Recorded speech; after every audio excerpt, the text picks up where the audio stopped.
semangat bonek ketika teman-teman secara bersama itu?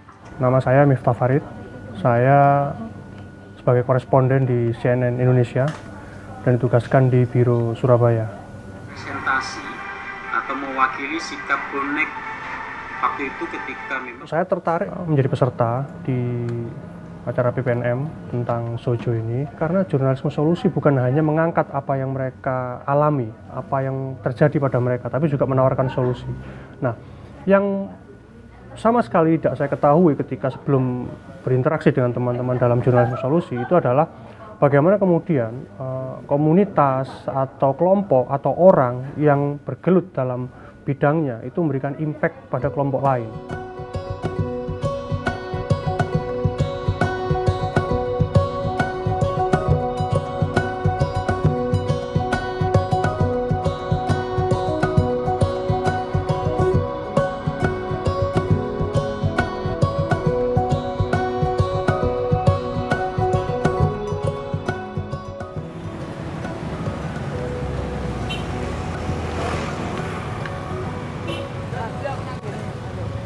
Ya apa? Ini. Jurnalisme solusi secara konseptual ya, secara sistematis itu memang baru ya di Indonesia.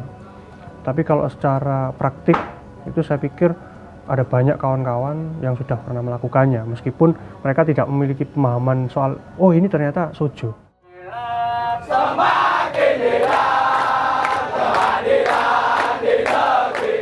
Di Sojo kita diberi kesempatan, diberi ruang yang cukup luas untuk banyak sekali memainkan angle-angle, terutama bagaimana akar konflik itu muncul, bagaimana kemudian konflik itu menunjukkan wujudnya, dan bagaimana kemudian solusi konflik yang bisa kita tawarkan.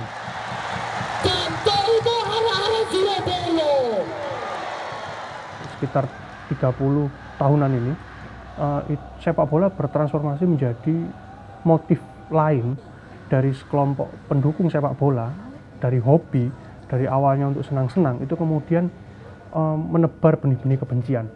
Dan parahnya adalah benih-benih kebencian ini kemudian membuat orang terdorong untuk saling membunuh.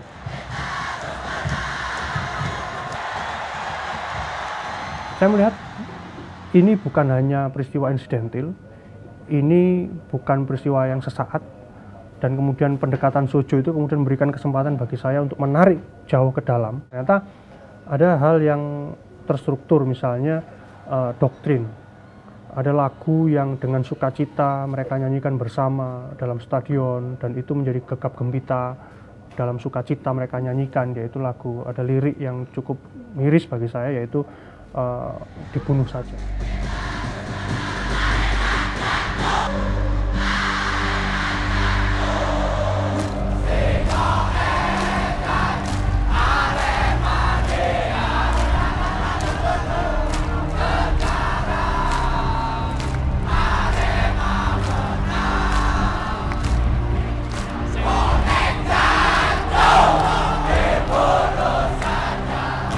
Ini diulang terus bertahun-tahun, masuk ke otak, masuk ke hati, dan kemudian itu dikejawantahkan dalam perilaku mereka keseharian, sehingga ini yang saya sebut sebagai dogma dan menjadi motif bagi mereka untuk membunuh atas dasar kebencian yang basisnya bukan agama, bukan etnis, bukan ras, tapi sepak bola.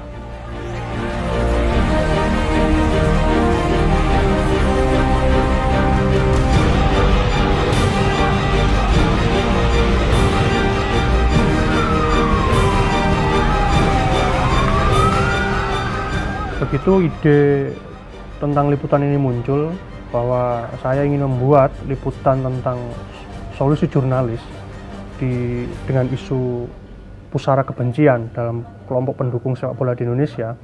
Tantangan terbesarnya adalah bagaimana kemudian mengeksekusi isu ini di tengah kelompok-kelompok supporter ini yang apatis terhadap media. Sehingga ada tantangan yang cukup berat buat saya untuk meyakinkan mereka bahwa yang mereka lakukan, merajut perdamaian, mengikis kebencian itu patut diketahui oleh kelompok-kelompok supporter lain. Perkusi. Piro total perkusi? Piro total perkusi? Saya biasa dipanggil Cak Cong, koordinator Green Note Tribun yang biasanya di sebelah utaranya GBT Surabaya. Kalau teman-teman media lain kan hanya sebatas isu berita, good news, berita hari ini atau bad newsnya apa dari bonek, mesti cari informasinya.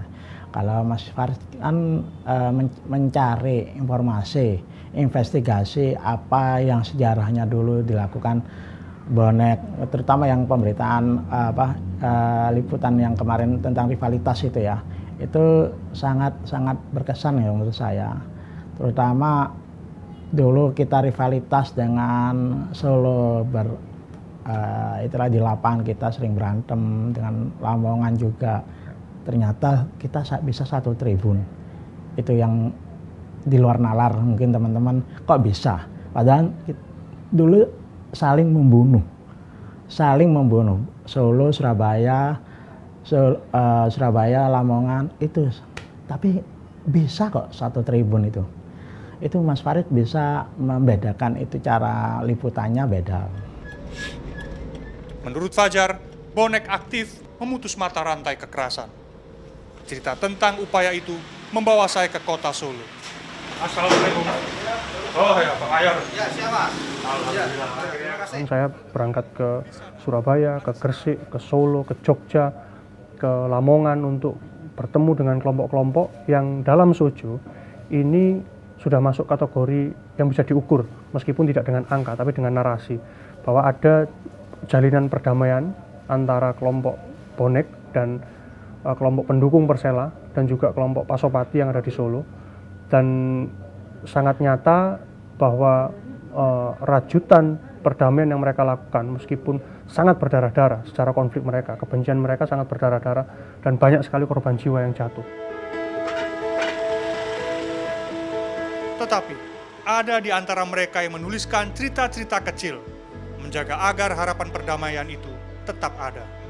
Bukan dari para elit klub atau pejabat. Cerita itu datang dari supporter sendiri yang merasakan langsung dampak buruk fanatisme buta ini.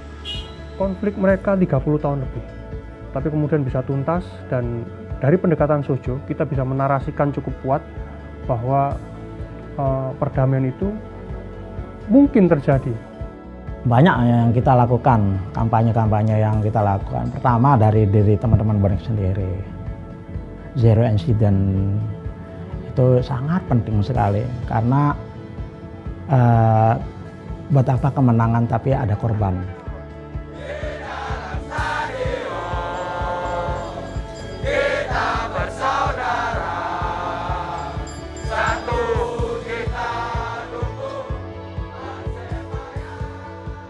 Sejak tahun 2012, solutions journalism berkembang sangat cepat. Sekarang pada tahun 2020 ada wartawan di 173 negara yang sudah mempraktek pendekatan solutions journalism. Nah, dengan solutions journalism, kita bisa mengerti lebih jauh. Pertama, ini cerita tentang respons terhadap masalah. Fokusnya bukan masalah sendiri dengan semua dampak negatif. Kedua, kita harus memeriksa bagaimana respons itu bekerja secara detail dan bermakna. Biasanya ini perlu banyak wawancara, penelitian. Jangan hanya tanya sama satu sumber saja. Kredibilitas liputan sangat penting.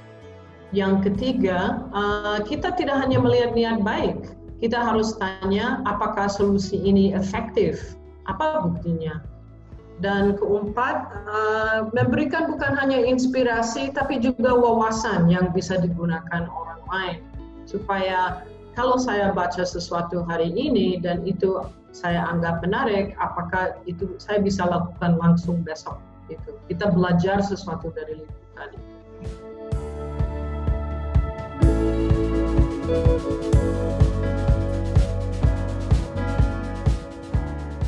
Jadi dari pendekatan liputan Sojo ini, saya berharap impact atau paling logis adalah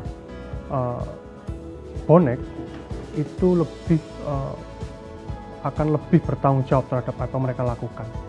Karena begitu liputan ini terpublish, mereka secara tegas memiliki standar bagaimana sebenarnya menjadi supporter yang ideal atau yang baik. Bagaimana kemudian bonek yang anti kekerasan dengan bonek yang masih percaya dengan jalan kekerasan. Jadi ada distingsi. Di satu sisi dampaknya baik buat mereka, tapi di sisi yang lain ini juga memberikan edukasi ke publik.